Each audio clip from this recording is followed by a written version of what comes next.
Peter King, Josh Norman, cornerback, Redskins Pro Bowler. Jason McIntyre, football. Here we go. I'm all fired up. Joy Taylor is joining me. Joy, how are you?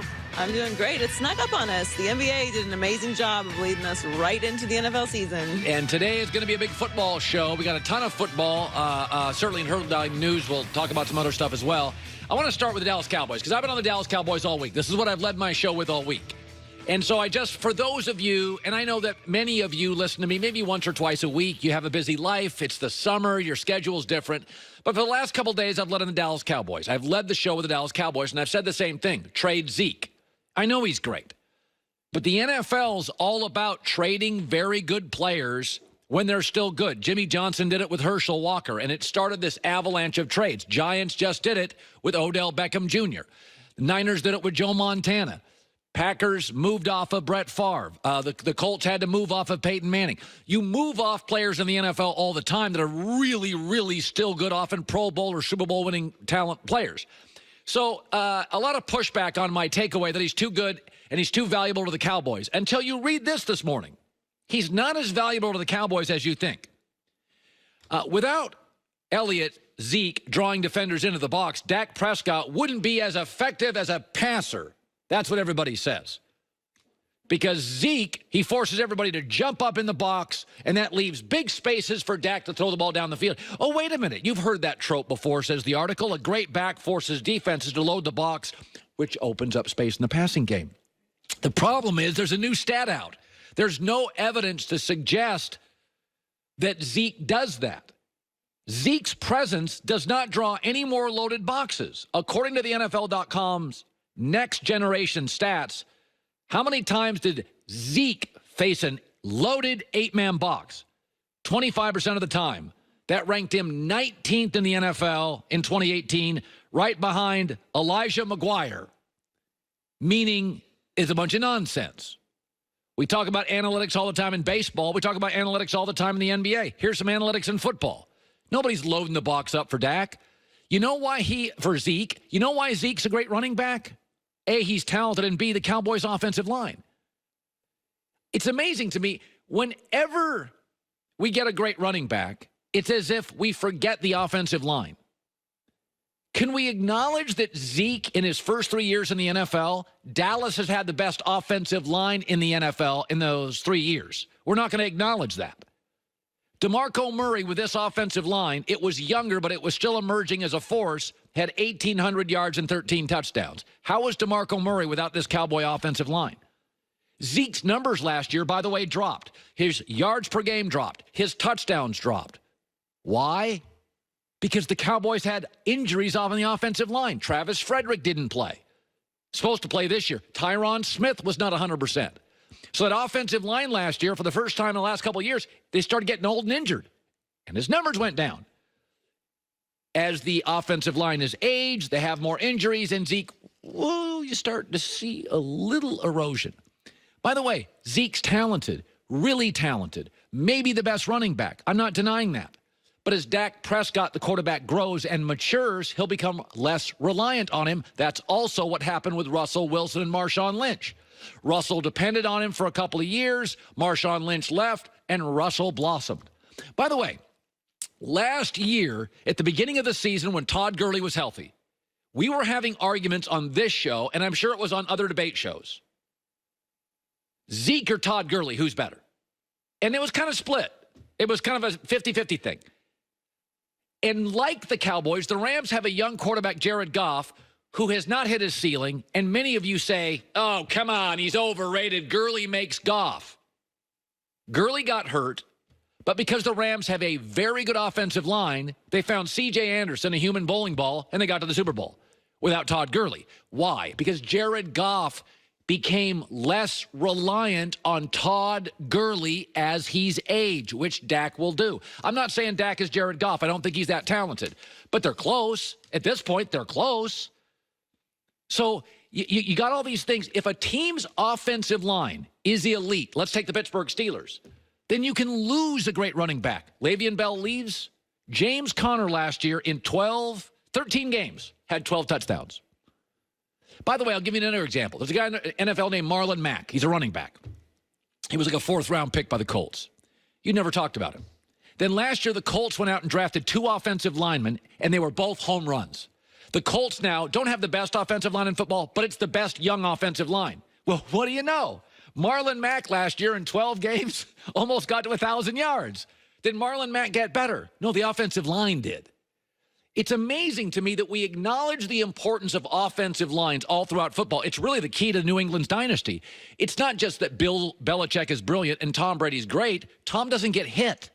Tom always has time. By the way, in that Super Bowl loss to the Eagles, what was it that lost it for the Patriots? Tom got hit and fumbled. The losses to the Giants in the Super Bowl, what lost it? Tom Brady faced pressure from the Giants' defensive front. Even Tom Brady is vulnerable to an offensive line that gets overwhelmed. If you go to the Super Bowl against Atlanta, Tom Brady had a horrible first half. The Falcons were teeing off on him. Tom Brady had a great 4th quarter. What happened? The Falcons' defensive line was gassed, and the Patriots' offensive line dominated. We don't acknowledge the offensive line of the Cowboys in any of Zeke's greatness. I'm not saying he's not terrific, but if you put him behind the offensive line of the Houston Texans, and then you give me the Texans' Lamar Miller behind the Cowboys' offensive line, Lamar Miller's going to average half a yard more a carry, and Zeke's going to probably average half to 3/4 less a yard per carry. And they'll be a lot closer in what you would get per game out of them. You can't dismiss the Cowboys' offensive line in all this. It's been the best offensive line in the NFL for 4 straight years, maybe 6. And now as it ages and gets expensive and more injury prone, maybe now's the time to move off Zeke and keep paying the offensive line and drafting the offensive line. Because if you keep paying all these Cowboys, if you pay Dak and Amari and Zeke and those linebackers and DeMarcus Lawrence, you know what you're not going to pay? The offensive line, which is getting really expensive and old. So, you know, it's I'll say it again. There's a stat out this morning that shows it's not like people defend the Cowboys and Zeke any differently. That's a bunch of nonsense. And as Dak grows, they will and should become less reliant on Zeke. I'd trade him and get a haul of picks and get rid of this preseason nonsense. Judicial 2 years ago and now financial. He wants a new contract 2 years out. I saw a story yesterday. Chris Sims played in the NFL college football. He was at some golf tournament, and he did a, what do they call those, like a walk and talk interview with Aaron Rodgers. And, you know, Aaron had Mike McCarthy, and it worked for a while, won him a Super Bowl. And then at the end, it kind of got corrosive and didn't work, and it was pretty obvious. A lot of different stories out there. Aaron denies some of the stories, but there's stories that Aaron would, you know, roll his eyes in the huddle and didn't like McCarthy, made it difficult. And so now Aaron's got a new coach, and the new coach is like, I have a system, and it's pretty strict, and we're not into audibling out of plays. And there's been some pushback in the media. Aaron's like, you know what? I ad-lib a lot. I audible a lot because, you know, I do things that other quarterbacks can't do, which he's not wrong. But I've always thought he ad-libs differently than other quarterbacks, and I'll get to that in a second. So he was walking and talking with Chris Sims, and Aaron was talking about audibling, and people are making too much of him kind of ad-libbing and audibling. Too much is made of that. I know it is. Because there's audibles in every play. Well, I've been trying to defend people and just say, I think it's great that you guys are actually publicly having the conversation. I think that's a positive, that LaFleur is willing to talk about it, you are, and that means it's going in the right direction. I know a lot of people thought it was a negative, and I just didn't see it that way. Nothing negative about having a lot of experience and being able to do things that other quarterbacks just can't do at the line of scrimmage. Right. Or haven't done. Here's the thing. I'm for audibling. I am for audibling. Peyton Manning and Brady audible a ton, but there's different ways to audible.